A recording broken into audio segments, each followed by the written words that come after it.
has your spiritual awakening journey affected your close relationships? Because oftentimes when I looked around, I saw amazing stories. People are fully on board around them, things are going smooth like butter, but at the same time, I was also thinking, well, maybe there are other side of things, but maybe people haven't been talking about it a lot. And that's exactly why I'm making this video today, is to let you guys who are watching this right now know that you're not alone if you're not only experiencing the very good side of it, but maybe also the other side of things, because we're living in duality, so we will experience both sides of things, beautiful stories and also frustrating stories. So let's dive in. I really don't think I'm alone in this, and by the end of this video, I want you to walk away knowing that it's totally okay to experience positive, beautiful stories, but at the same time having frustrating stories with a lesson attached to it to learn. Also, I have 2 amazing stories to share with you, so don't miss that. I'll also share with you some of the ways that I tackle with those close relationships, just as inspiration if you ever need some. Okay, I know the struggle. It's like whenever I learned something new or I had a aha moment and I really want to share with someone, and then I was like, but wait, who can I share this with? And I mean, honestly, sometimes it's really hard to find someone to talk to about those things. Don't you agree? And the second scenario is I wouldn't be sure if I should say it or not. For example, when I'm hanging out with close friends, close relatives, someone close in my circle, they will start asking, oh, how are you? What's new? What's been going on? I mean, obviously I have all these things that just come through my mind. Yes, of course, I learned about 5D Earth, I learned about UFO and this and that. Everything crossed my mind, but then I was thinking like, but am I gonna say this? Is it okay to say? Is it the good timing? Is right person? So a lot of those thoughts will bring me hesitation about it, and then I would sometimes like freeze there, having all these things going through my mind, and I was like, yeah, I'm doing very good, and like with one short sentence they were like, are you sure? Like sometimes I think maybe it's not like that simple. So in the end, usually I would say nothing, especially in the beginning of my awakening journey. I chose to say nothing because I wasn't sure if it would be a good thing to do. And does this sound familiar to you? Do you have a similar situation? Please feel free to drop comments in the comment section and let us know. So I summarize, these are the hesitations I used to have about sharing spirituality with close people. So the first reason for my hesitation was I wasn't sure if this person is, or these people are open to the topic. The second reason for the hesitation is I wasn't sure if by opening up this topic will make the topic go awkward, and it's something that I wouldn't want to do when like close people just chat something and suddenly like that's really awkward. And the third reason for the hesitation was I wasn't sure what people would think about me afterwards. My little me cared about my image and other people's impression about me. And the fourth reason for the hesitation was I was thinking, was I setting myself to be rejected? I think this thought also came from the little me being insecure, like, oh, will they say no to me? Will they reject me? So here's the thing, because deep down I know what I experienced and I know my true feelings, and I don't want to suppress or hide my feelings with something I truly believe. So later on I started talking about it. So now I'll share with you how I dealt with them and how I deal with them and some other experiences as well. So yeah, the first type is with parents. So it's very funny when I look back right now. First time when I talked with my parents about this kind of stuff was when I told them about my own QHHT past life regression session. And when I told them about this, they were like, oh my gosh, where did you even have contact with this kind of things? How did you even know this kind of things? Making me feel like I did something terribly wrong, like especially in my culture. But I knew that with the cultural background, with their age, it's okay for them to think like that initially, because at some time I think they will think differently. Both of my parents initially, they did not agree with me, but I felt okay to talk about it at home, and I was also feeling fine that they didn't agree with me initially. But then I became a QHHT practitioner and I did a session on my mom, and then she woke up feeling amazed and awoken, and then she was on my side like, wow, this is amazing. Like, just by how she looked at me, I know we were on the same page. So my dad was at home like, you too. But yeah, so after that, my dad was more open towards it. I mean, so far I haven't done a session on him because last time I did not have enough time to do a session for him. But I can definitely see that he's more open towards it, which is a good thing. And my mom, after the session, she also gradually changed. Also personality, how she sees things, all this negativity emotions, just like kind of like slowly disappear, that she also let go. And so I think the relationship I have with my parents about spirituality is still evolving. Long-term wise speaking, I think it's on a good trajectory. At least that's how I think about it right now. But in the beginning, I was struggling a little bit because none of them agreed with me.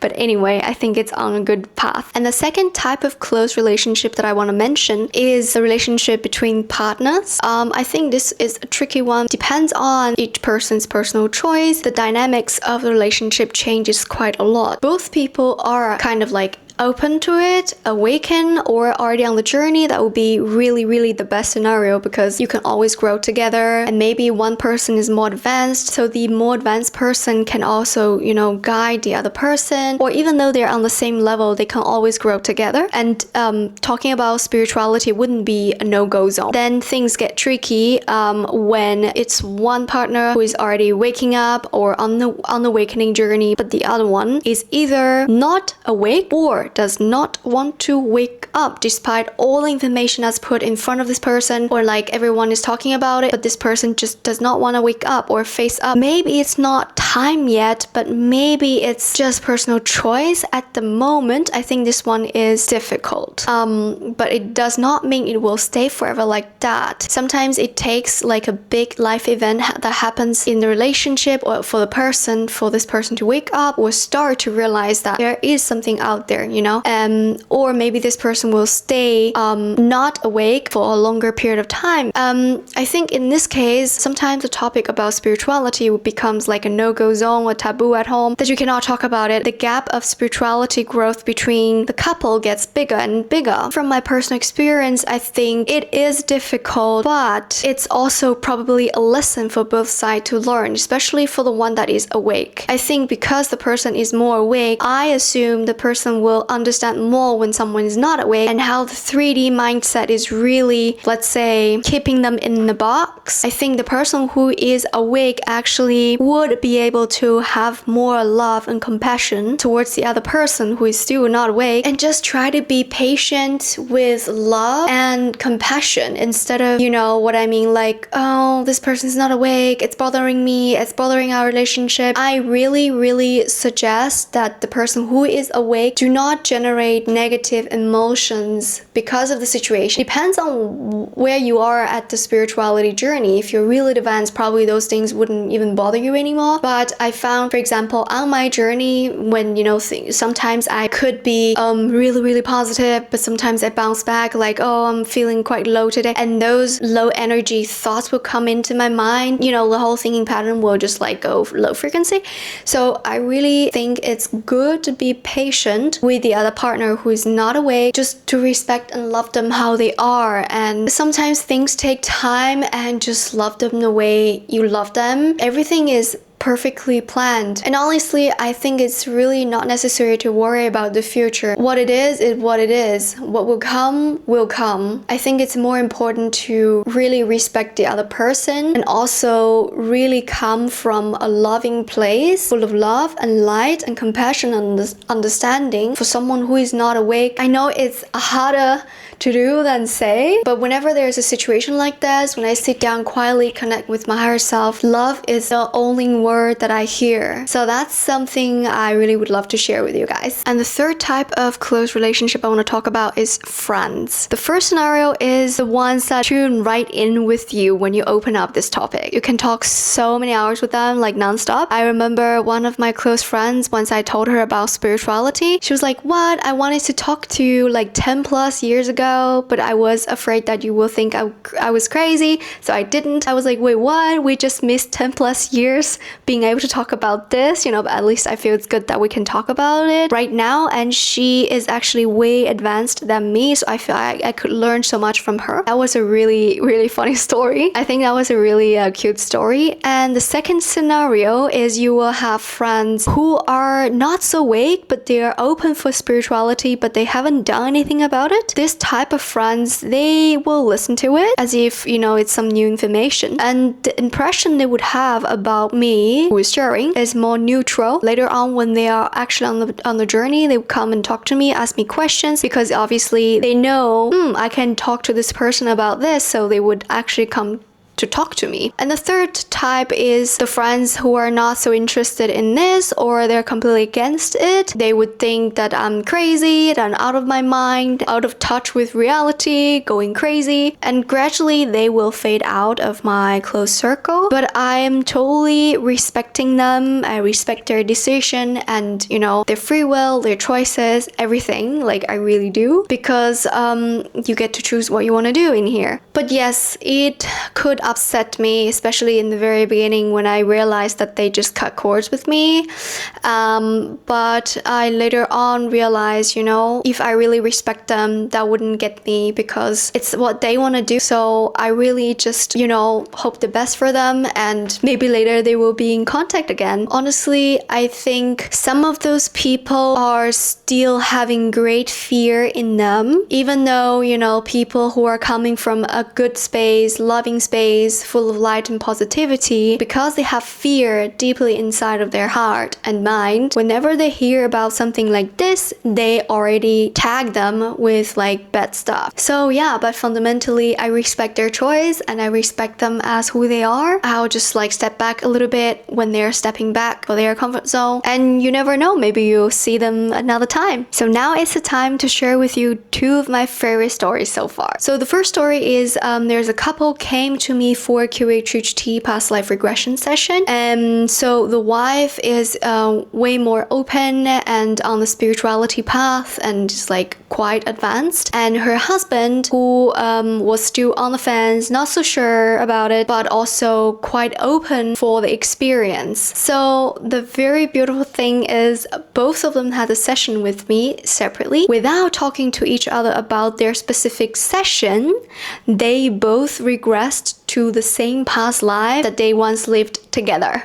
So that was really amazing for me, because I also did sessions for other couples, but usually because they have very different question lists, in order to answer the questions the best, the higher self just didn't take them to the same past life. And obviously this beautiful experience strengthened their relationships spiritually together. I mean, before her husband wasn't so sure about this, but now they're like really together, moving forward and in spirituality. And that's really like a beautiful story for me, and also to share with you guys. And the second beautiful story is that a mom shared with us publicly that when she was pregnant with her son, while she was pregnant, she started having lucid dreams, talking with her unborn son's higher self in the dream, discovering that her unborn son is a starseed, where her unborn son is from, like a really cute bio introduction about her son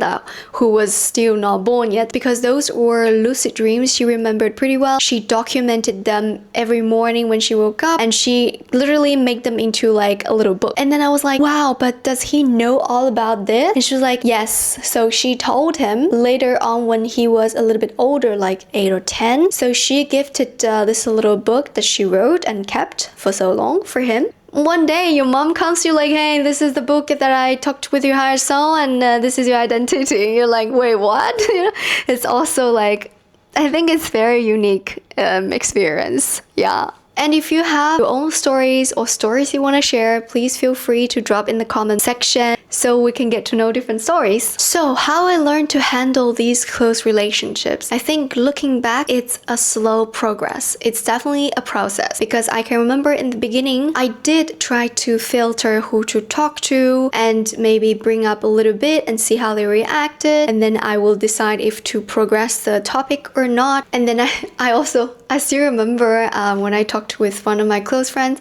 After I shared with her, I was like, please, I hope this does not change how you see me and all that. And then she was like, no, girl, I don't see you differently. So sometimes I think it also probably those worries, and those worries come from the fact that I was worried, so I reflect those thoughts on other people, but other people don't really think so. It's just my own worry that is reflected. And then later I realized that I had to be honest with myself, and I had to open up a little bit more. So plus I became a QHHT practitioner, so people became to know more and more about what I do, and this also helped me to come out of the shell of speaking about spirituality. So that's the second stage. And then later I realized the more openly and honestly I am when I speak about these topics, then the people who are like-minded or share the same frequency, they would automatically be attracted, and they will light up with me as well. And they will probably ask me questions, and they will probably also share their journey. They feel safe to do so around me. It's like beautiful things start to happen around me, around people I know about spirituality. So I definitely am not holding back about spirituality. That people who are interested, they will open up with you, or they're just curious, they will listen to you. People who are not interested, they will just not continue with the conversation, and it's totally fine if they're not tuning in. Well, then just continue and move on to something different. I think it's very important for me to feel that firstly, I don't have to hide or suppress my feeling. Second is I also respect other people's thoughts, and I'm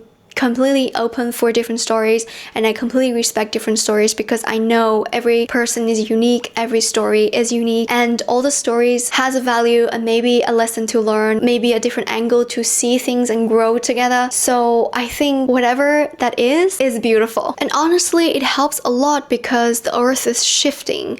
Like a lot of people waking up, spirituality is becoming a trend. The bigger environment is becoming more and more friendly, that we just like, hey, wake up, People are more opening up for spirituality, for UFO, all that matter. And spirituality is tapping into different people's life from different angles and different aspects as well. Even if a lot of people, they don't say out loud, but deep down they felt something, they feel something. They're opening up as well, they just don't share with outside world yet. So here is one of the biggest lessons I learned from this topic, is that the most important thing is not to keep my mouth shut or to realize when to talk and when not to. The most important lesson is that people need to wake up. Still, so many people need to wake up. And for those people who are interested in sharing your light, your love around others about spirituality, but does not know how to protect your energy, I specifically made a video about this topic, and I will link this in the description. So which one are you leaving now?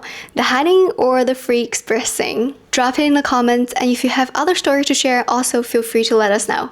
I'm so happy to meet you guys here, and I really hope this channel will be our little corner to talk about those things freely. I really want to make people feel that they're not alone, especially on this journey. And big hug, and I'll see you in the next videos.